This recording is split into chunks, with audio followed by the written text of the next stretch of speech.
Assalamualaikum warahmatullahi wabarakatuh. Saya Fani Pustakawati Nur Ajijah dari kelas manajemen hak karyawan. Saya ingin mempresentasikan tentang mengenal produk-produk perbankan syariah.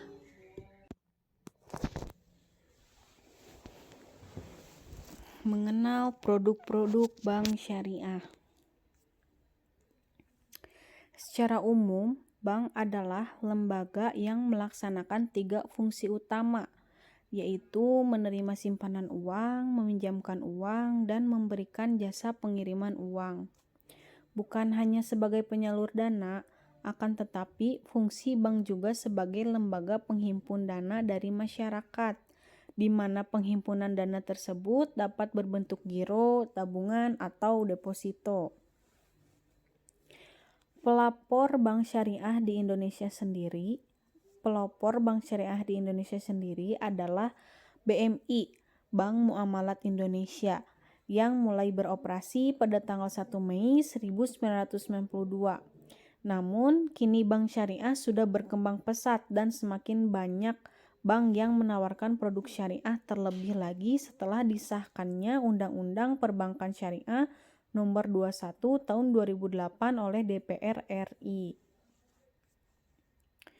Kemunculan bank-bank syariah diharapkan mampu menjawab dan merespon agar lalu lintas perekonomian masyarakat Islam di Indonesia yang notabene masyarakat Indonesia beragama Islam membawa kemaslahatan bagi peningkatan ekonomi dan pemerataan kesejahteraan umat. Namun, dalam masyarakat masih sering muncul pendapat yang menyatakan bahwa bank syariah dalam prakteknya sama aja dengan bank konvensional, yang berbeda hanya dalam istilah saja. Pada hakikatnya, keduanya sama-sama mengandung riba. Penggunaan istilah bagi hasil oleh sebagian pihak dianggap masih tidak ada bedanya dengan bunga. Sebagai contoh, ketika seseorang mendapatkan pinjaman uang di bank syariah, belum apa-apa sudah ditetapkan bahwa nanti hasilnya harus sekian. Jadi nanti bagi hasilnya pun juga sudah ditetapkan berapa persen dari hasil itu.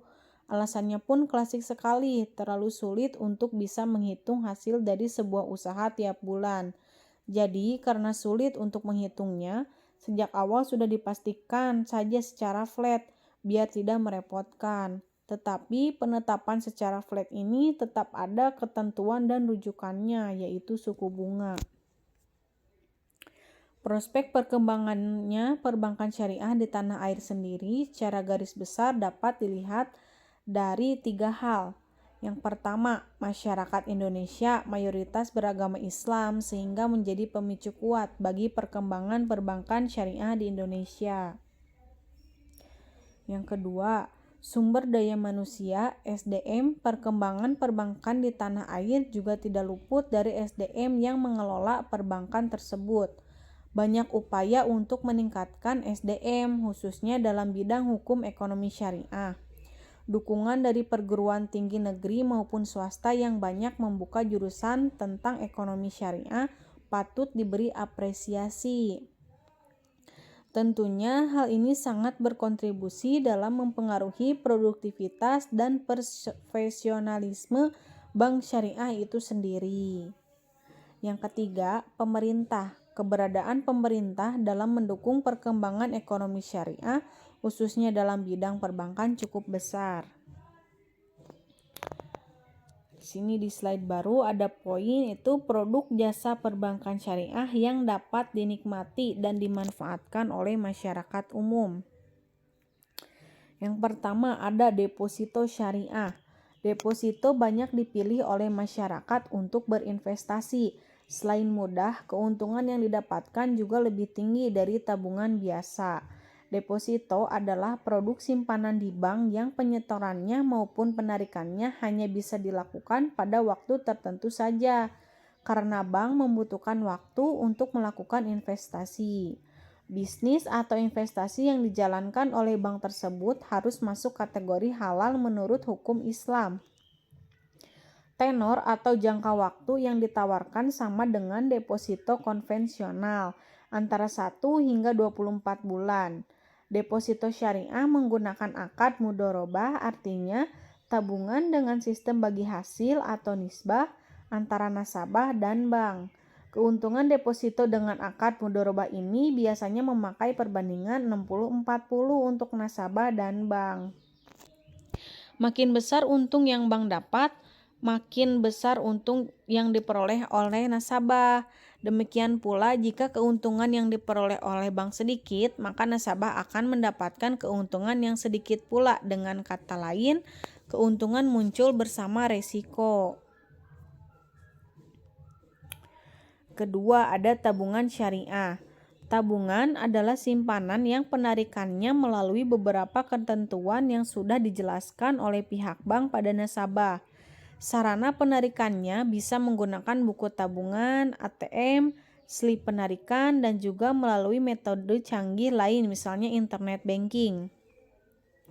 Ciri khas tabungan syariah adalah menerapkan akad wadiah, yang artinya tabungan yang kita simpan tidak mendapatkan keuntungan karena cuma dititip.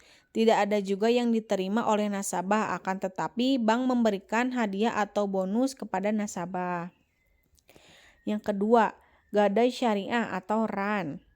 Akad gadai syariah yang dipraktikkan pada PT Pegadaian adalah meminjamkan uang kepada nasabah dengan jaminan harta yang bernilai dan dapat dijual.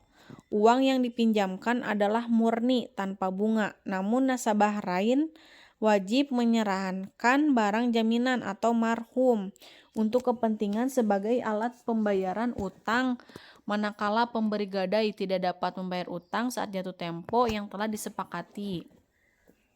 Dalam praktiknya, barang jaminan akan dijual untuk menutupi utang manakala pemberi gadai telah dikonfirmasi. Jika barang gadai telah dijual sesuai dengan harga pasaran, maka penerima gadai hanya mengambil sesuai dengan nilai hutangnya dan lebihnya dikembalikan kepada penggadai. Di sini ada giro syariah. Salah satu produk perbankan syariah yang termasuk ke dalam konsep wadiah atau titipan adalah giro.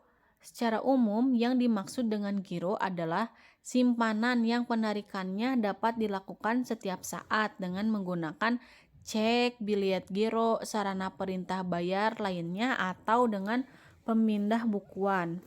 Adapun yang dimaksud dengan giro syariah adalah giro yang dijalankan berdasarkan prinsip-prinsip syariah.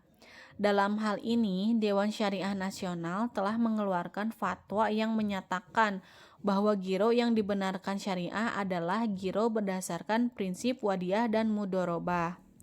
Akad mudharabah pada giro syariah adalah akad kerjasama antara nasabah sebagai penyimpan dana, sahibul mal, sedangkan bank syariah sebagai pihak yang mengelola dana, mudharahib.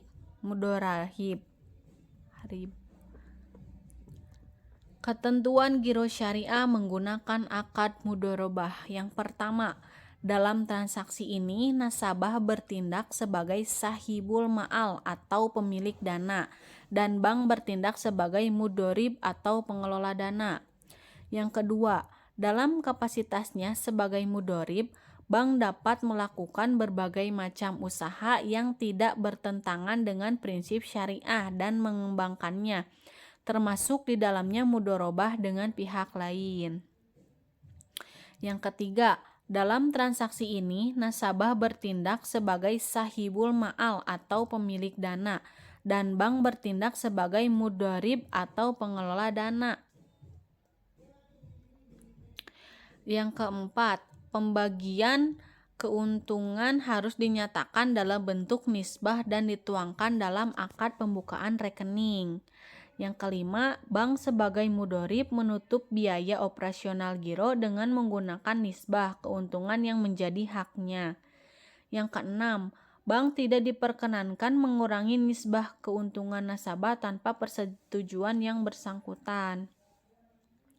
Sedangkan giro syariah dengan akad wadiah adalah akad titipan dana dari nasabah kepada bank syariah, di mana bank syariah dapat mengelola dana tersebut tanpa harus memberikan imbalan kepada nasabah. jika mendapat keuntungan. Giro syariah dengan akad wadiah mengikuti ketentuan sebagai berikut. Yang pertama, bersifat titipan. Yang kedua, titipan bisa diambil kapan saja. Yang ketiga, tidak ada imbalan yang disyaratkan kecuali dalam bentuk pemberian ataya yang bersifat sukarela dari pihak bank. Dalam prakteknya, sebagian besar bank syariah menggunakan akad wadiah pada produk giro. Sebab kebutuhan nasabah membuka giro adalah untuk kelancaran dan kemudahan dalam bertransaksi, bukan untuk mencari keuntungan. Sedangkan akad mudharabah biasanya digunakan untuk akad investasi mencari keuntungan. Pembiayaan syariah atau ijarah. Sewa guna usaha atau leasing pada awalnya dikenal di Amerika Serikat, yaitu berasal dari kata lease yang berarti menyewa, sedangkan dalam ekonomi Islam istilah yang berkaitan dengan leasing adalah ijarah atau ijarah, yang berasal dari kata al-ajru yang berarti al-iwadu. Berdasarkan SK Menteri Keuangan nomor 1199-KMK.01-1991 tanggal 21 November 1991. Sewa guna usaha adalah kegiatan pembiayaan dalam bentuk penyediaan barang modal baik secara sewa guna usaha dengan menggunakan hak opsi atau finance lease maupun sewa guna usaha tanpa hak opsi operating lease untuk digunakan oleh lessee selama jangka waktu tertentu berdasarkan pembayaran secara berkala. Assalamualaikum warahmatullahi wabarakatuh.